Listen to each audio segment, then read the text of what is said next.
Today on Let's Talk Marketplace, we talked about international marketplace expansion in different ways for LVMH, OnBuy, and other marketplaces.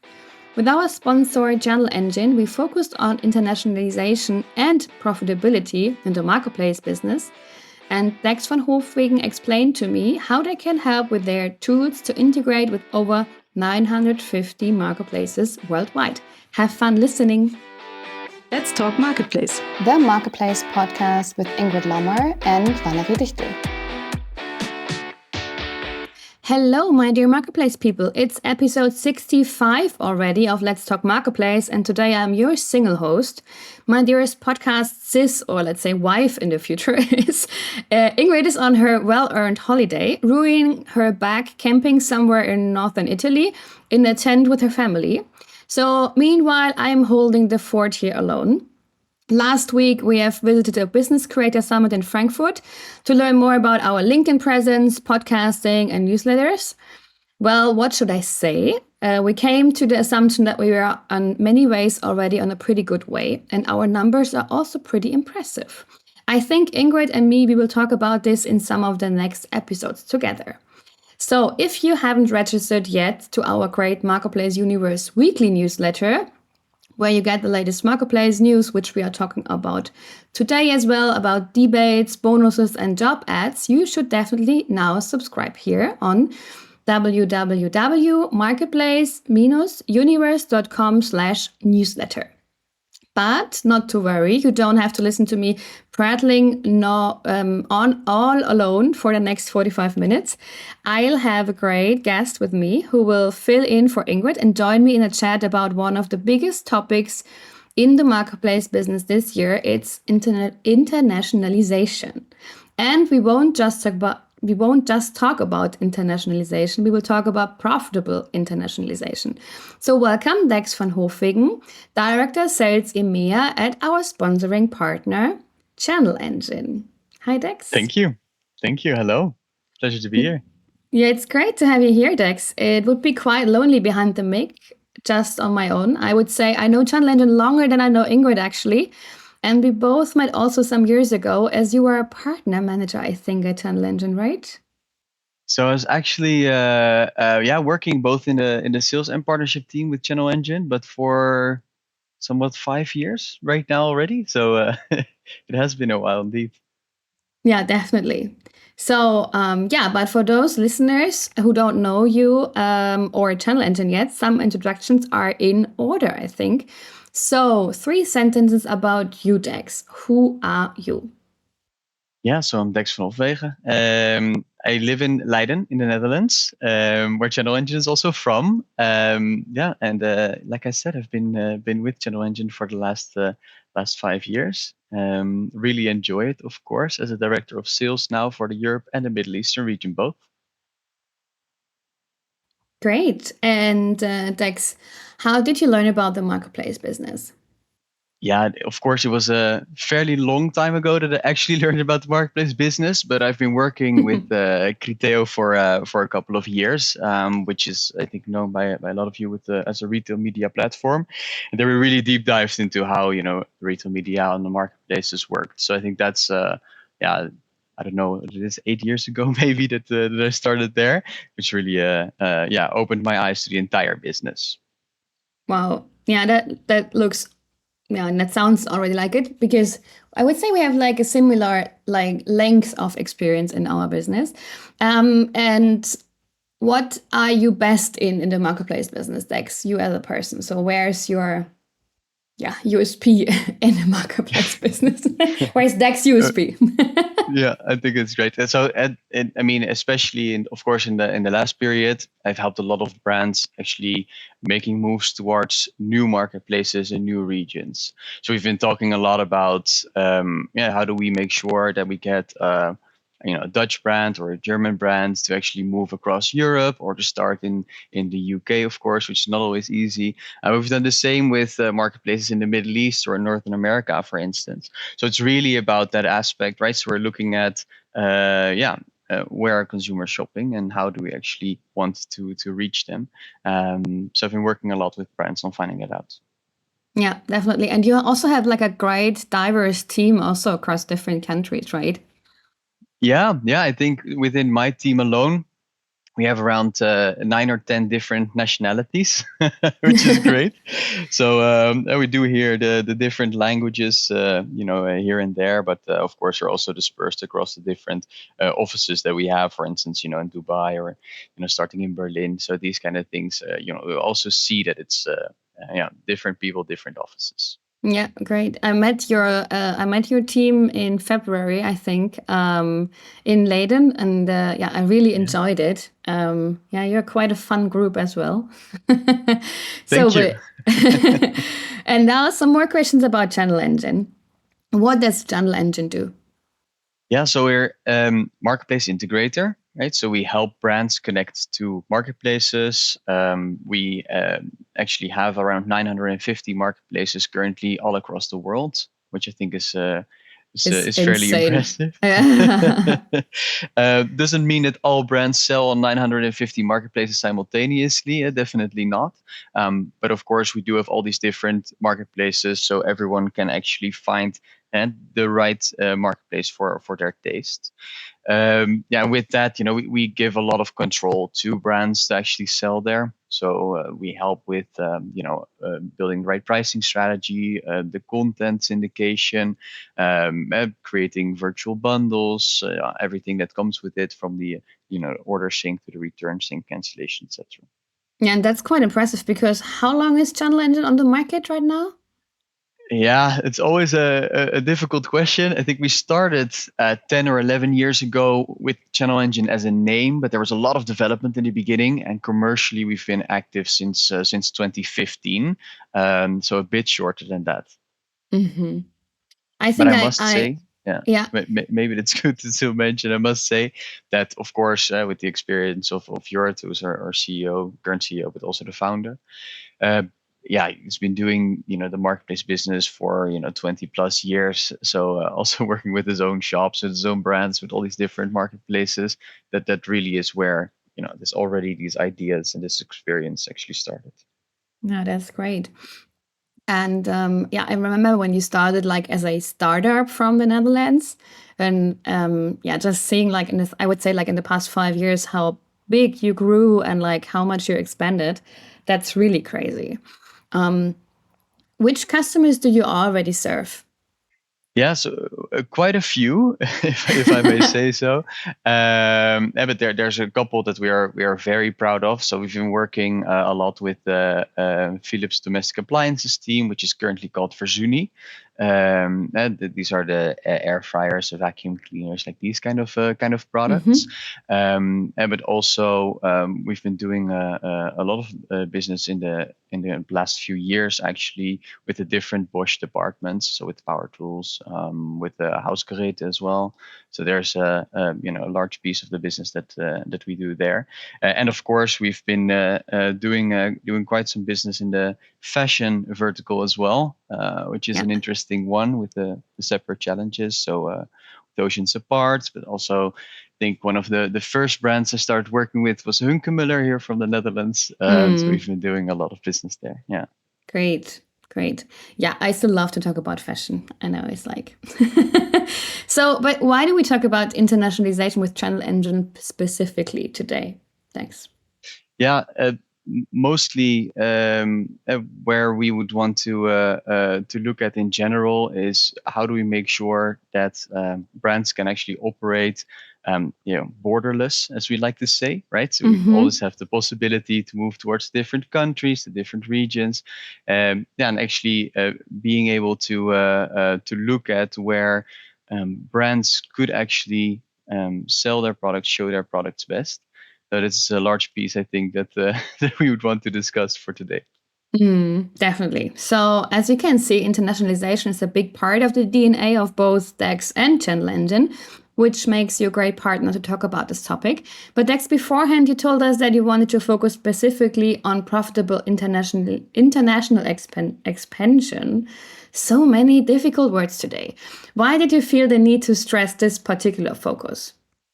The profitability piece, I think, is a super important piece where we're looking at maybe a couple of years where everything was all about growth, all about adding a lot of different products to a lot of different marketplaces everywhere. And now we see that the shift, especially in the last year and a half, 2 years, have been fully on that profitability. So how do we make sure we get more money from the same stock? Which is a super important topic, but also it's not always easy, right? It's not a super transparent That's topic true. either. Yeah, well, actually, it's a big black box for many sellers and brands. So that makes sense. Let's do in our conversation about internationalization after our newsflash. But before we go to that, a quick important announcement. As we are talking about internationalization today, have you considered expanding to the Central Eastern European market yet? Then you should highlight the 5th of June at 9 a.m. in your calendar and attend our webinar, How to Scale Your Marketplace Business Across CEE Using Allegro's Platform. Hosted by Marketplace Universe and Allegro, the 60-minute webinar is your gateway to unlocking marketplace success in Central Eastern Europe. Together with CEE expert Emilia Gregorczyk, business development partner at Allegro, we will show you how Allegro, the leading marketplace in CEE, can drive your business growth and which strategies you should apply for your Allegro success in categories like home and garden, sports, DIY, FMCG, fashion, consumer electronics, and kids. We will also talk about the logistic challenges of fulfilling in the CE region and how the fulfillment solution Allegro One Fulfillment can help you enhance your operations there. And of course, there will be lots of room for your questions, experiences, and challenges. I highly prefer webinars with lots of interaction and exchange to boring frontal teaching. So make sure to take an active part in the webinar.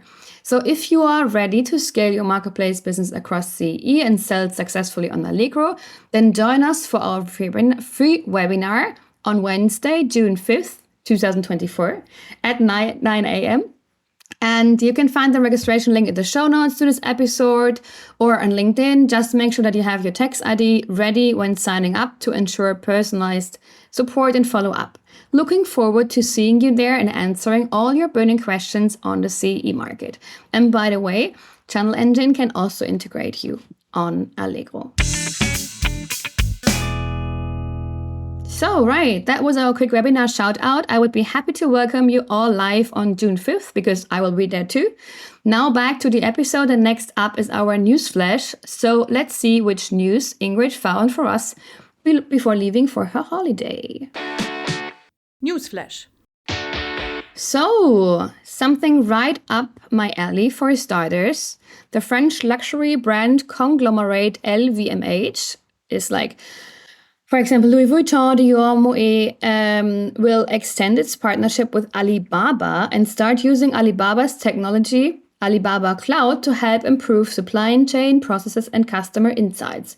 LVMH has around 30 brands on Luxury Pavilion, the high-end site on Alibaba's Tmall shopping platform.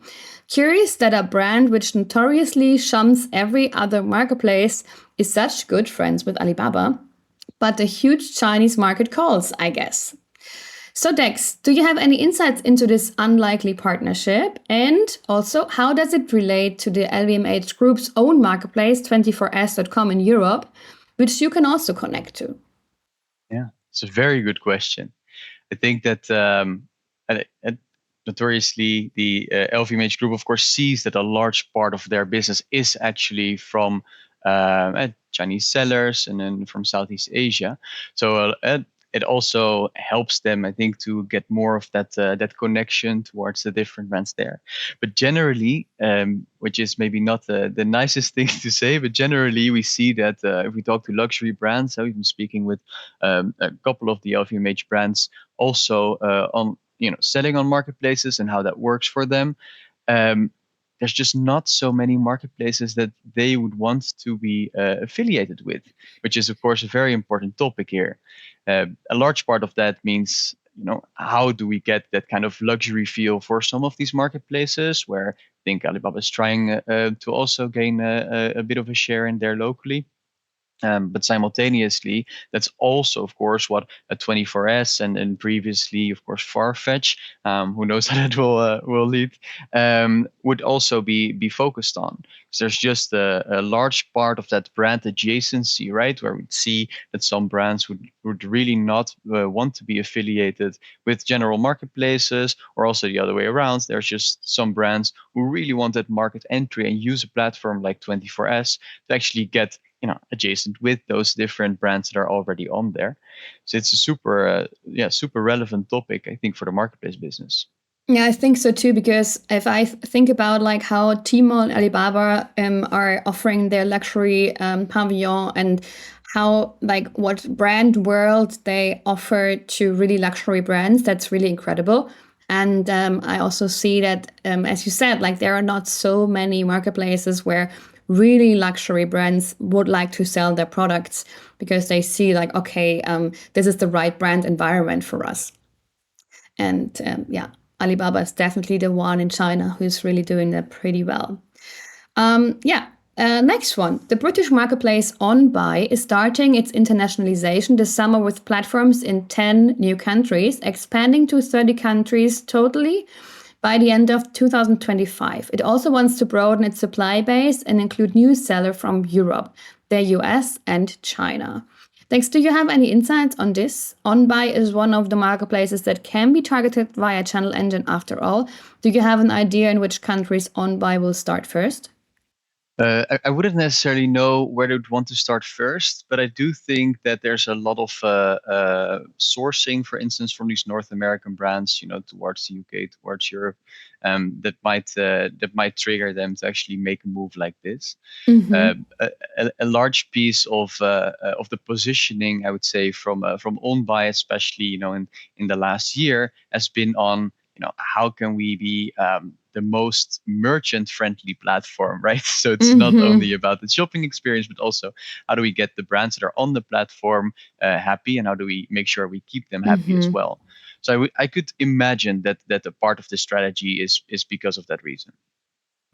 Yeah, I would say so too. So we have another interesting news we talked about in our like 2 podcast episodes before about TikTok Shop. And TikTok Shop will start earlier in continental Europe than expected, and is now speaking about launching this summer. The company has already started to invite merchants to beta tests in Germany, France, Italy, and Spain, reports the South China Morning Post. The platform is also said to be launching in Mexico soon. Did you heard anything about that, Dex? And are you able to integrate with TikTok Shop? Yes, we definitely can. And for these new markets, it kind of depends on what kind of pilot customer there's there that they would want to start with. But generally, TikTok Shop is not the most curated platform, right? If we talk about the 24S. Let's see. Not that. We talk about a 24S, that might be the case. But with TikTok, that's not yet. But yeah, we definitely can. I think that that's super interesting because, of course, the launch of TikTok Shop in general in the UK and the US in the past has not always been smooth sailing, but the traction is now really starting to come there. So it's a very interesting move, but I also think it's the right timing for TikTok to move towards mainland Europe. Yeah. Yeah, I'm also quite excited about TikTok Shop starts. So let's see when summer is. The compliance specialist Avalara has canceled its cooperation with Amazon. Previously, Avalara had handled the advanced VAT returns for sellers on the Amazon marketplace as part of its partnership with Amazon in Europe. Now, several sources reported that the cooperation will end on November 1st, and that several sellers already received a notice of termination. Well, I read this and I was like, oh shit, this is really like pretty difficult, because I think the VAT topic and like to pay the right taxes in the right country in PAN-EU is still quite difficult. Do you also have like a connection or solution for that, Dex? Yeah. I mean, interesting about this news is the collaboration of Lara and Amazon have or have had, if I may say so already, of course originated for a large part in the US, right, where they've been working on doing the sales tax that is not for brands, but Amazon's taking care of that, and doing that correctly with Avalara has helped them as Amazon a lot. And here, I think, especially after the one-stop shop or the international one-stop shop rules applied when it comes to where do I need to file for taxes, where is the sales tax or income tax applied, which is super relevant topic. But generally speaking, it's mostly about filing for the right taxes that a solution like that works for. We do that in a conjunction with these kind of suppliers, right? So Avalara is also in a partner network where we would have a combination where we would do like the invoicing and the VAT calculations and these kind of things. But then, at the end of the month or at the end of the quarter, that would be fully rounded up in the Avalara system itself. And would you say there are other solutions where you could change to, or would you can recommend? There are a couple, but I wouldn't by heart know which other ones that I would recommend from our partner system, like with the same kind of integration. So that's something that might be able to follow up on. I think that's quite an interesting topic. Well, the news are shared by Textdo, which is one competitor, I would say. So let's see how this will evolve, but be sure that you have like a solution ready, because if you don't have like your European taxes in the right way, then that's quite harmful. Okay, so that's all I got for you today, actually, regarding the news, which were quite international today, I have to say. Fitting for this episode, I didn't make it to talk about everything what happened. So if you want to read it, go and get our Marketplace Universe weekly newsletter. There you will be served the news on a silver tablet with the sources added. Speaking of which, let's turn our topic of the week and talk internationalization without forgetting profitability. Topic of the week. So, our topic of the week. But let's first take a step back and just quickly talk about how I got to know Channelengine. I am now self-employed for 5 years. I started as a marketplace consultant. And before of that, I was a marketplace manager for a fashion brand. And I tried to find out how can we get online on online marketplaces. So I researched and I found several different marketplace service partners. Let's put this into a group, and everyone wrote on their website like, we sell you on online marketplaces, we bring you an online marketplace. And I was like, great, but like, what are you offering exactly? So I did some research and I put some groups together, because I found out there are full service partners who are doing, I would say, everything for you in terms of like, they do they integrate you, they have all the contracts ready with the marketplaces, they do, if you're happy, retail media, they also do the logistics for you, shipping, returning, accounting, etc., customer service. So this is like the one-stop solution for a marketplace business. And there, on the other hand, there is like this, like, okay, we have a team, we do want to do this together, we want to be our own, let's say, hero, we want to do everything ourselves with the marketplace business. But even then, if you are able to do B2C shipping by yourself or have a great partner there, you still should use a marketplace middleware. Why? Because there is not just, there's not for every marketplace you want to go online, there is like a different integration. I mean, for Amazon, you have like the Seller Central, you have for Zalando direct integrations. But if you want to go to different closed marketplaces, there is not a Seller Central for every marketplace, let's say it like that, right? There's no direct integration possibilities. So it totally makes sense to put all your products into one marketplace integrator and put all your product images there, your stock availability, and so on. And then from this one platform, or like from this one middleware integrator, you can push your products to different marketplaces, and you can decide which product you want to sell where, to which price, in which country, etc. So this is actually what Channelengine does. And when I researched for that one, I had like several different marketplace integrators on my roadmap. So for example, I don't know, back then it was like TradeByte and some full service partners like Market Supply on quality, Hey Connect back then. And then there was like something coming up on LinkedIn. I was like, yeah, there's Channelengine, like a marketplace integrator. And I was like, another one again? It's like, okay, some small one from the Netherlands. Like, do they really like, are they really like relevant? Yeah. And yeah, and then I get connected to Niels Floors on LinkedIn, I think. He was like former sales executive there.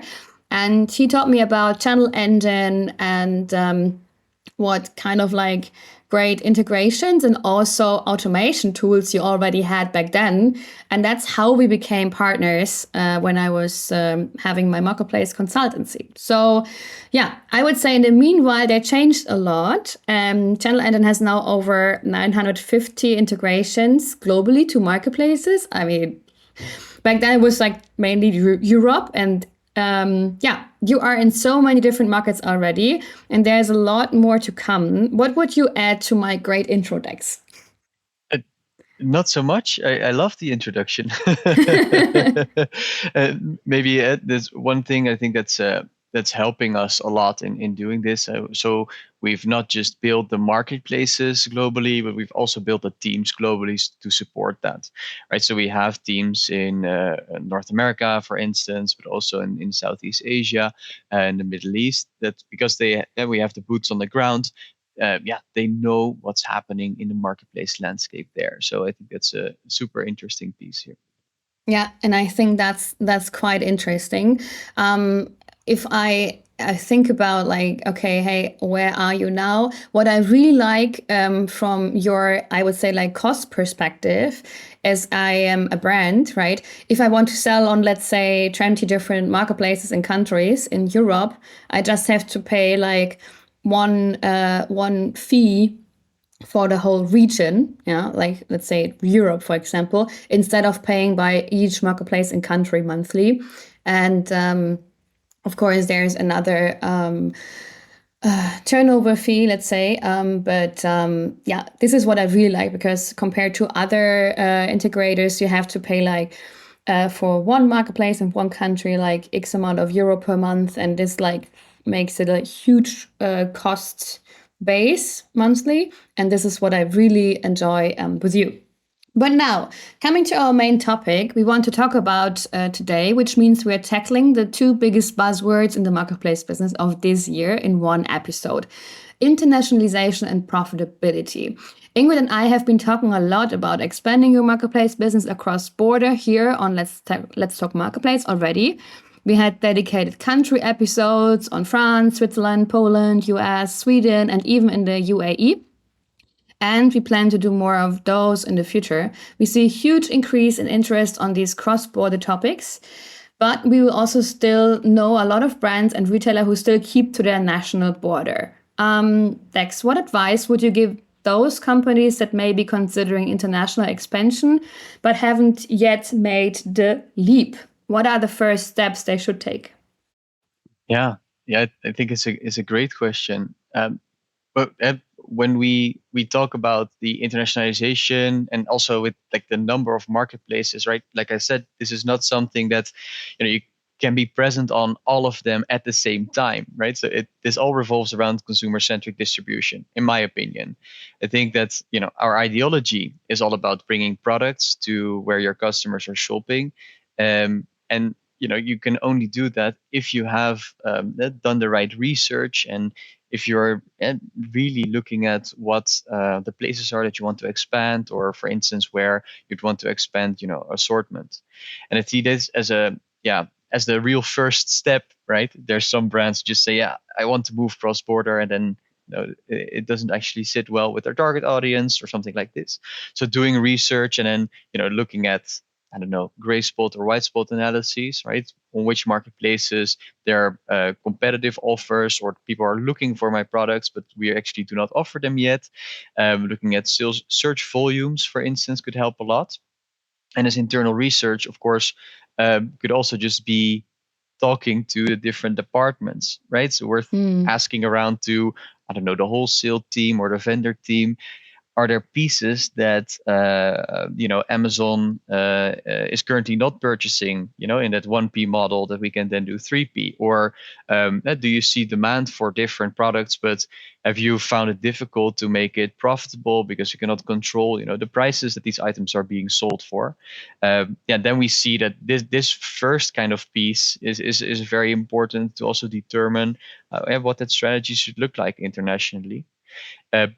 As a second step, I would say, really, if you're getting started, and you're starting on that marketplace, it's just to build up the right seller ratings, right? So you do a very select part of the assortment where, you'd say, okay, as a German brand, we want to do the biggest, German export market that there is France, I think, currently. Then we want to launch that particular assortment, that big key item, let's say it like this, in the French market. Then make sure to focus on there, right? Get the listing right, tackle returns and also the feedback from the returns and the reviews. It also helps you to focus with advertising. And then you will see that this is a bit of that starting point where, you would see the difference between working with a marketplace platform versus working with a PPC platform like Google. That if you do your advertising on that particular product, right, on that one product that you're doing the entry with, even if you stop advertising for the product, because the performance has increased and because everything in terms of the KPIs have already started building up, you would still get benefits from the fact that you have advertised on that product, right? So with Google, if you stop advertising, the product just goes out of the search results. But with the marketplaces, this actually helps to get a longer visibility, also organically. Okay, wow, that was like not just the first step; it was like a whole strategy already.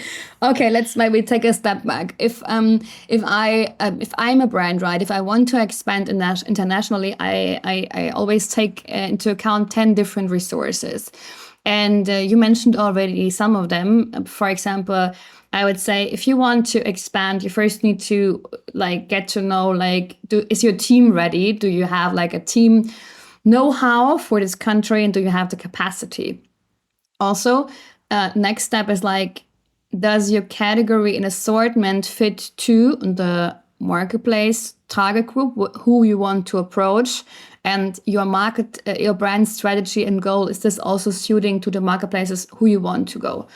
And I always say choose the marketplaces you want to go before you choose a marketplace service partner like you, for example, because in the past there often was the case that, for example, let's say I'm a fashion brand, I want to go online on Zalando, Bräuninger, and About You, and then there was just I don't know, very few integrators who had the connection, the API connection to those 3 marketplaces, and also to the countries behind. So, and if you want to go to, for example, let's say Bräuninger, which is a closed fashion marketplace, which is pretty picky, let's say it like that, you should ask them before, hey, we want to sell at your, do we get a brand approval? And then they say yes or no. If they say yes, you can also get the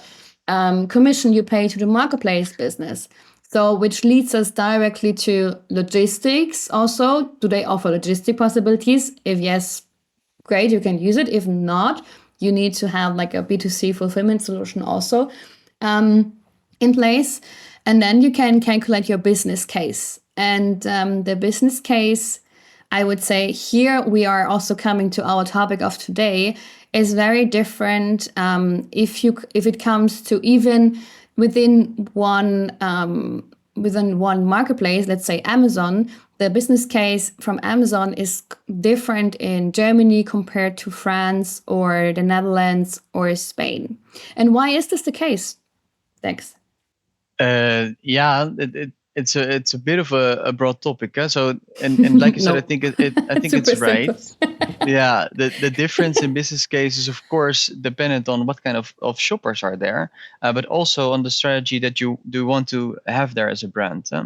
So you'd see that then the strategy actually determines how you want to look at these different drivers for a business case, and a strategy could be I would say generally one of three. So we'd have the first one is visibility. You just want to be there because you think your Yeah. consumer is there or because there's competitors there. Um, that means that your return on investment might not be monetary, right? You want to just have like share of voice or we've spoken with Mm. a couple of people that just wanted to see reseller analytics, for instance. What kind of reviews or rankings do the resellers Mm-hmm. get? Like these kind of Mm-hmm. things, super important. But the other two would be, I think, volume or profit. The other two P&L drivers, and I think these are interesting to look at from the particular marketplaces. Also, if you have the same marketplace with different countries, um, because if we separate the two of them and we look at what volume as a driver would actually be as a KPI, then it is of course possible that we have a seller that already has a warehouse in France but not in Germany, and if that infrastructure is not used, the price per transaction, of course, is high versus if they would have an 80 or 90% full warehouse with a healthy turnover. And this might be a big difference between the two, where the volume, sometimes more volume against a lower profit per item, might still mean a more healthy business because you're using all the warehouse space. You can clear up the stock that is I don't know, with a lower margin or something like this. Definitely. But I would also say that, like, in terms of, like, let's say I am comparing Amazon Germany with selling from Germany to France, and selling to France in terms of business case, we have like different topics. We have especially the return rates, which are quite different. Amazon, or like say Germany, is always the return hero of all European countries. So there is like almost no higher return rate than in Germany. You have, so for example, you would have in France less return rates, and at the same time you would have, if you use from a German logistic hub, you would have maybe higher logistic costs to send it to France. But also the French people, they are not returning as much, and they also have different shopping attitudes, let's say. So this is, I think, a huge cost change overall if you have it, if you go to expand to another country, which could lead to less costs or higher costs, obviously.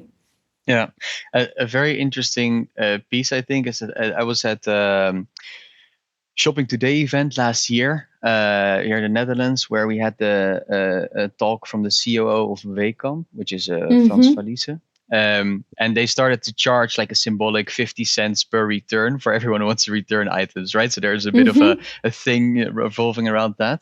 But actually on stage, he was describing, why these returns are such a big problem. And it's not necessarily the fact that these items, are returned, but it is the cost of managing those returns that actually made it a big issue, right? So dispatching an order would be a third of the cost of, processing a return that would have manual work on the customer service side. The product needs to be graded, right, taken out of the box.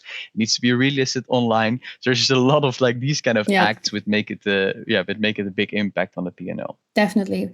And so what I did, or what we did and taught in the marketplace Uni, was like, hey, you should find out your minimum price or the minimum sales price you need to have in the country for your articles. So let's make an example. We have like a socks business, and we have like double pack socks, right? Socks have like less return rates, but overall, I would say in Germany, I'm able to sell socks on Amazon for a maximum sales price of a minimum sales price to the customer for, let's say, €15. I see in France that I have like higher freight costs. So in France, I just can sell sock double packs to with a minimum sales price of, let's say, 17 euro. How do I like? How do I now like have the possibility to calculate those minimum prices? Because what I also realized from my marketplace only participants is that there is like this margin and like this profitability overview for like how much profitability do I make on one ASIN in this country, etc. It's almost everywhere still a black box. If I would say, like, if we talk about medium-sized brands or smaller brands, I would say the big brands, they often have it in place, done by their own teams. But how would you recommend to do this? Because Yeah. Um, and it's a bit of a twofold answer, but the creation of those minimum prices, and like you said, there's a lot of brands with like big BI teams who have some kind of contribution margin that they calculate internally. But the real essence of building that minimum price is to know what the different costs are on a product level. And I think that's something where you would break down the P&L as a whole. So we know we have profitable business on Zalando in France, for instance, and then look at what the contribution margin is per product. So with every EAN there. And you build up minimum price, of course, by taking the right shipping costs. So for that particular product, but also from the location that you ship it from, which is super important. Take the commission that you have to pay for that particular product in that category in that marketplace, but also for the price point, right? It's something that, of course, for instance, with Zalando differs quite a lot. If you sell something for, $9.99, it might be a major difference versus selling it for 10 euros and 1 cent. Even though for the customer it wouldn't really make a difference, but for your bottom line it impacts a lot. And so we see that taking all these kind of cost drivers and adding then, for instance, that the return rate as a safety and a safe margin on top of it, it would help you calculate that minimum price automatically. And I think that we see that a lot of brands, and then also with some old-fashioned solutions, let's say it like this, they would be calculating by making these large formulas with all kinds of different KPIs and metrics included. And I think in the modern day that's not needed anymore. It can just be calculated automatically. And would you say, is it also possible with you that to do a live calculation, that I like have a look into my, like, let's say Channelengine dashboard, and then see like, okay, like this ASIN is profitable, this is not profitable in this market, and is this available? Because this is what I haven't seen so far. Yeah, that definitely is a possibility. Yeah, so we've actually started rolling out a couple of these metrics. So of course, we last year did an acquisition of Vendiro here in the Netherlands that already the large part of that kind of business. So we've implemented that into the Channelengine platform. And that means a couple of things. We measure stock in weeks. So you would see, how much do I have in stock compared to what I would normally have in stock. So should I buy more? And then we compare that with what is the surplus that you have on an item. So the contribution margin over a particular period. So you can say 7 days, 30 days, a year, whatever you'd like. And then in that combination, you'd be able to see, hey, I have a lot of items in stock where my contribution margin is bad, maybe even negative. And what do I do about that? Do we raise the price, or do I actually want to sell them for a loss just to make that space so I can actually buy new products that are more profitable? Or you can just make the analysis. Okay, these items are doing so well, I can actually purchase more of them.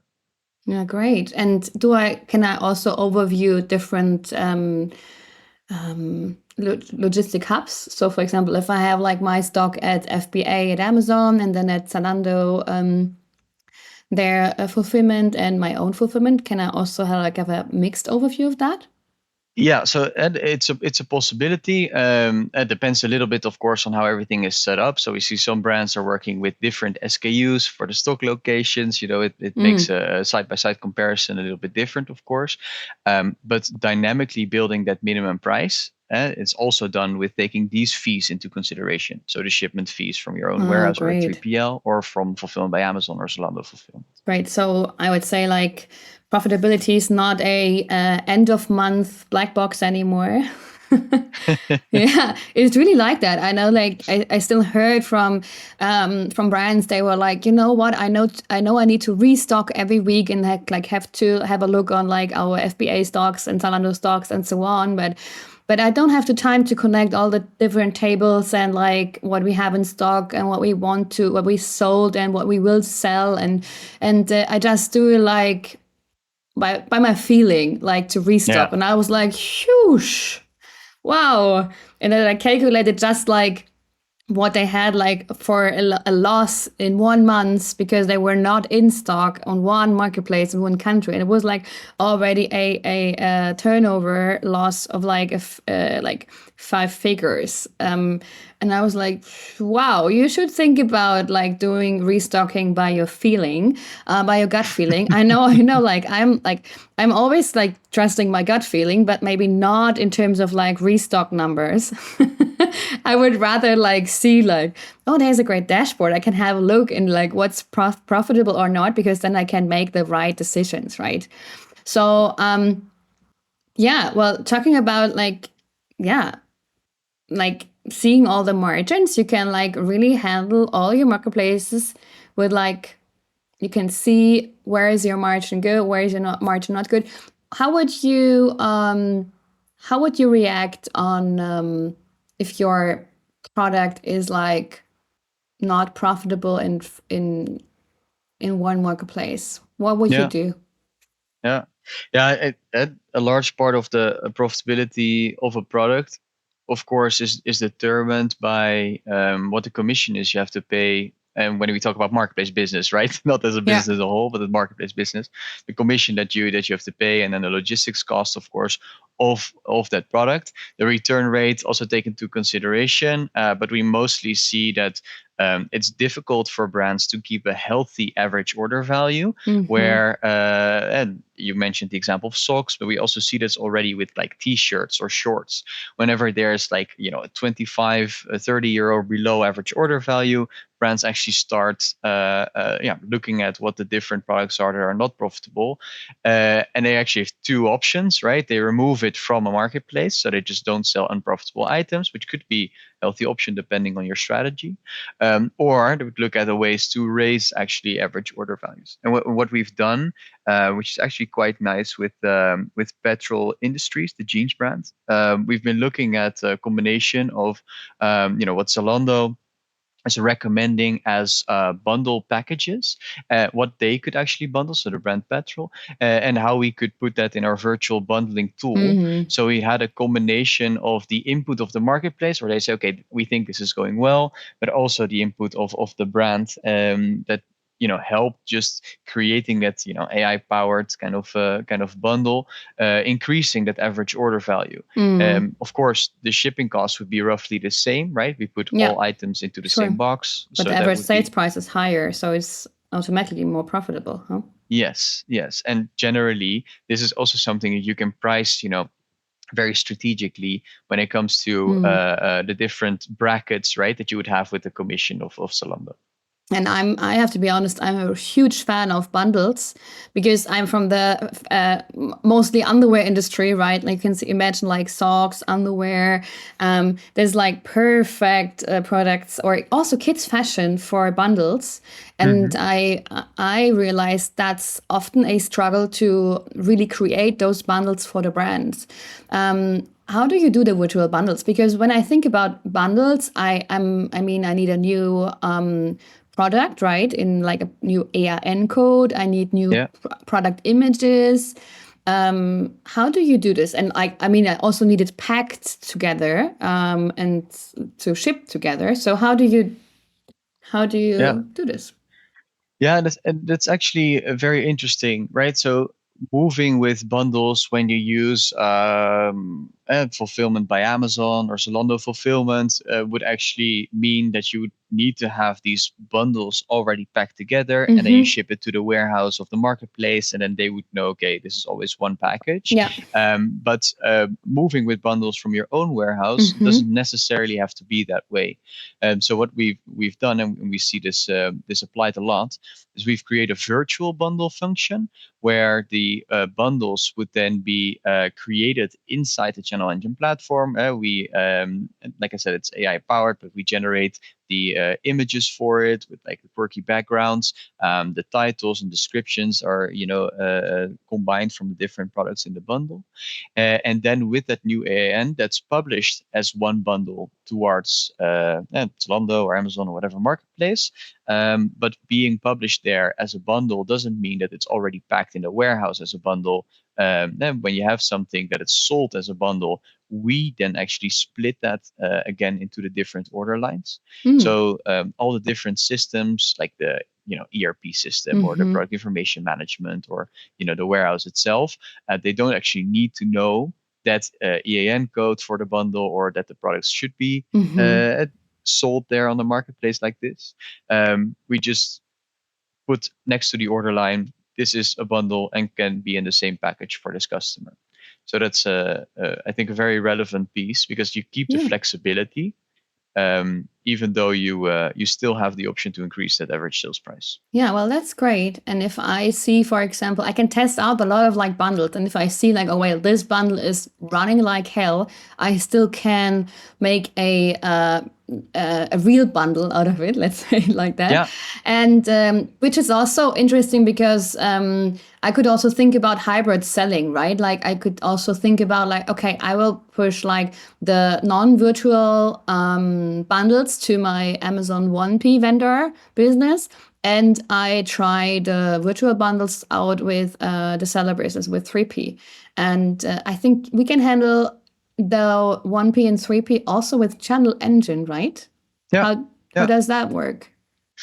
Yeah, and that strategy, like you say, I think is super interesting, right? So I think is a common misconception that if you are operating, a vendor model or a wholesale model, that seller or the marketplace model is always more profitable. It's frankly that's not always the case. Yeah, that's true. Yeah.